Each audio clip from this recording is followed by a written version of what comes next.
मधमाशांच्या हल्ल्यात 9 जण जखमी, पैकी 2 गंभीर. दत्तवाड ग्रामीण रुग्णालयातील घटना. दत्तवाड येथील ग्रामीण रुग्णालयाच्या स्थलांतरित इमारतीत मधमाशांनी अचानक केलेल्या हल्ल्यात 9 जण जखमी झाले असून त्यापैकी 2 गंभीर आहेत. गंभीर जखमींना सांगली सिव्हिल हॉस्पिटल येथे उपचारासाठी पाठवण्यात आलं आहे. प्रभू शिरगावे वय 49, लखन अजित कांबळे वय 24, राहणार दत्तवाड अशी गंभीर जखमींची नावे आहेत. त्यामुळे रुग्णालय परिसरात एकच खळबळ उडाली आहे. ग्रामीण रुग्णालयाच्या नूतन इमारतीचे बांधकाम सुरू असल्याने सध्या दसरा चौक येथील जुन्या ग्रामपंचायत इमारतीमध्ये रुग्णालयाचे कामकाज सुरू आहे. या इमारतीच्या मागील बाजूस गाव पाणी पुरवठ्याची पाण्याची टाकी आहे.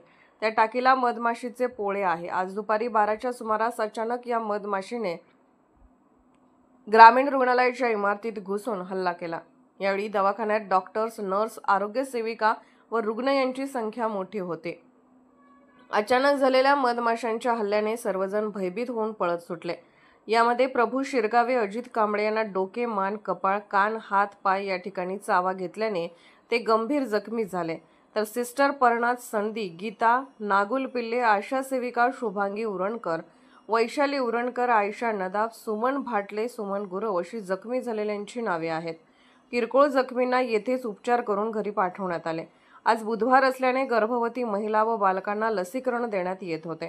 त्यामुळे त्यांची संख्या जास्त होती. सुदैवाने 12 वाजता लसीकरण पूर्ण झाल्याने यातील बरेच रुग्ण घरी गेले होते. त्यावेळी जर हा हल्ला झाला असता तर रुग्णसंख्या वाढली असती.